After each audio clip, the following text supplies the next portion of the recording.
took good pictures. What's his name again? Dave.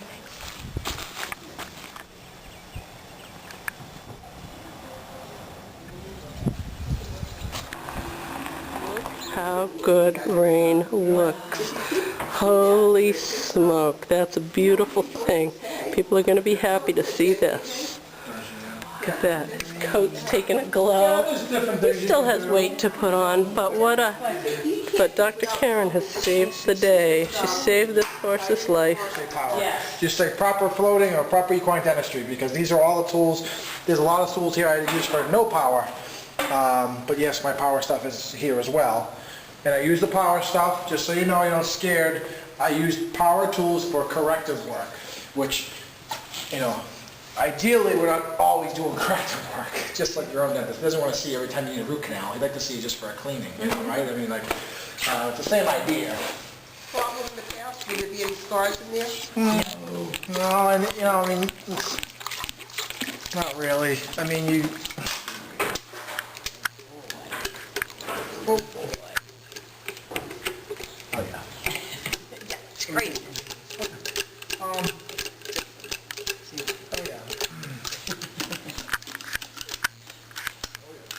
yeah.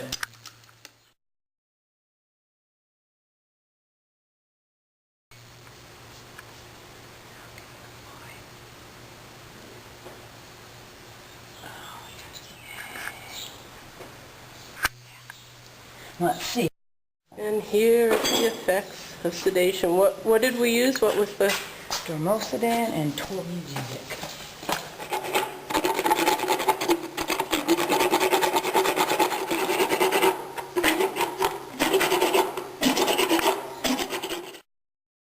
Okay, right there and there.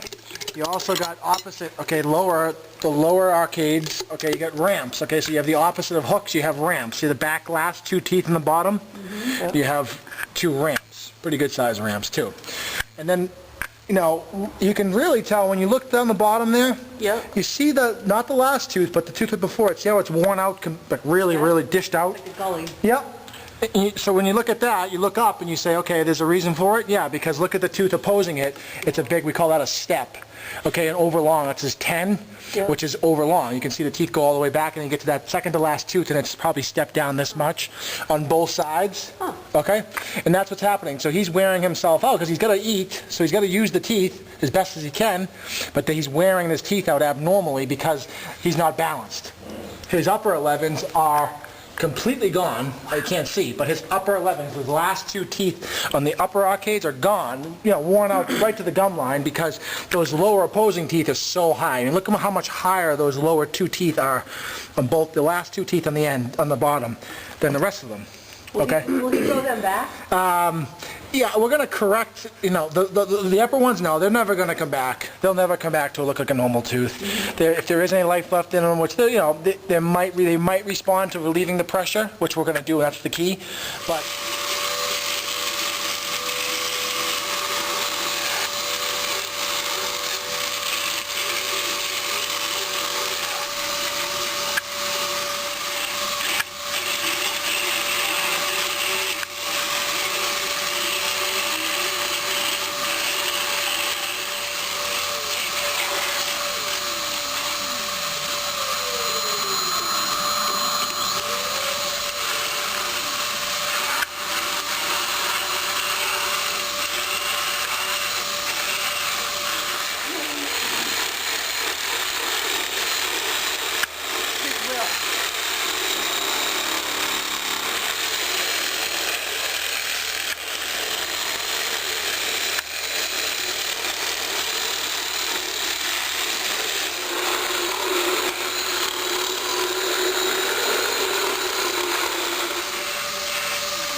you're absolutely right. It is more humane. You sawing away with a hand tool, you know. I'd rather be sedated. I'd rather be a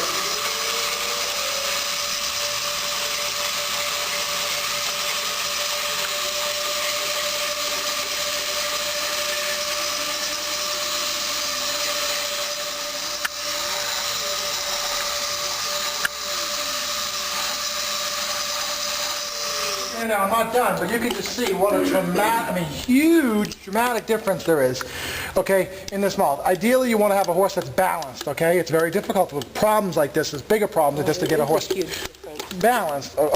Yeah, I mean, okay, you can see things are flowing a lot better now. All the arcades are flowing better. Those big hooks are gone. Those lowers and uppers are gone.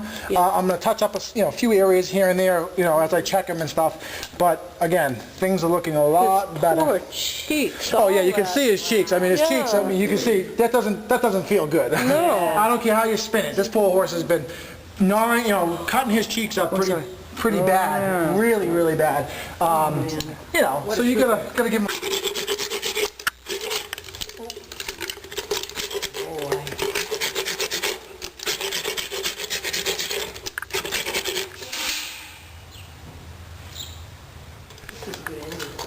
Yeah. So we need a little bit more.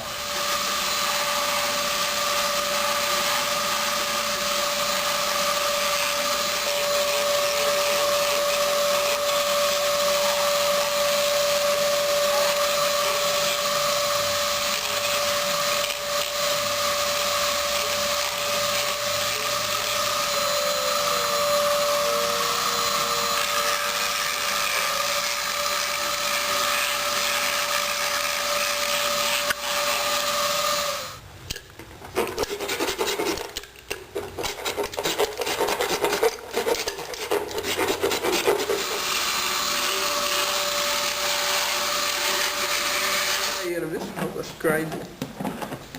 Okay, consistent grind. Yeah.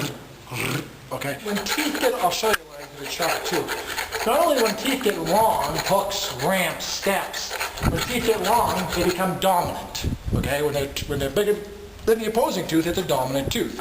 So a dominant tooth is going to start wearing the opposing tooth down abnormally, quicker than the rest of the teeth. Because it's going to be hitting first, because it's a long tooth. So that tooth's going to be always hitting first before everything else. In the horse's mouth.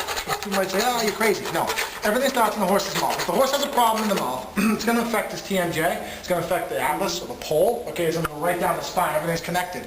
Okay, so if he's got a problem in his mouth, very good chance, if someone's on his back or something like that, or someone's putting a bridle or something in their mouth, if he's not right, he's not going to be right somewhere else too, because of the problem in his mouth.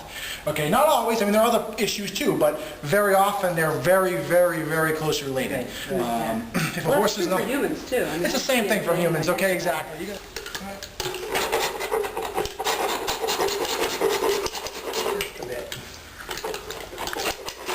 Have teeth that are worn out. Well, you know what? Like, you can't put tooth back in the mouth where they're worn out. You kind of just relieve the pressure. Don't let it get any worse, and hopefully there is some relief there. And okay, everything's flowing now a lot better. Okay. Again, we're ideally trying to balance all four arcades in both halves of the mouth. Okay, to look identical. But again, you can only work with what you got, really, right? Or rostral caudal movement of the mandible. Not a ton, but if this horse picks his head up like this, or drops it way down, that mandible, the lower jaw, should be sliding slightly down and up a little bit with his motion. Okay, but when you have monster hooks in there, he ain't sliding. That jaw isn't sliding because it's preventing that motion. Just like we want him to be able to, everyone knows that you've got to slide their jaw side to side to chew his food. That's very important. But with all those sharp points in his mouth, on his cheeks, he's probably not getting that lateral because he's not going to just, he's going to try not to rip open his mouth. Now we freed him up, no sharp points, so I know once he kind of gets used to the changes and adapts to this new mouth, should be able to really start grinding, crunching down on food. What do they say? They did I don't know how they but there was some study or something like that. But I heard someone did a study, one of the schools, the dental schools.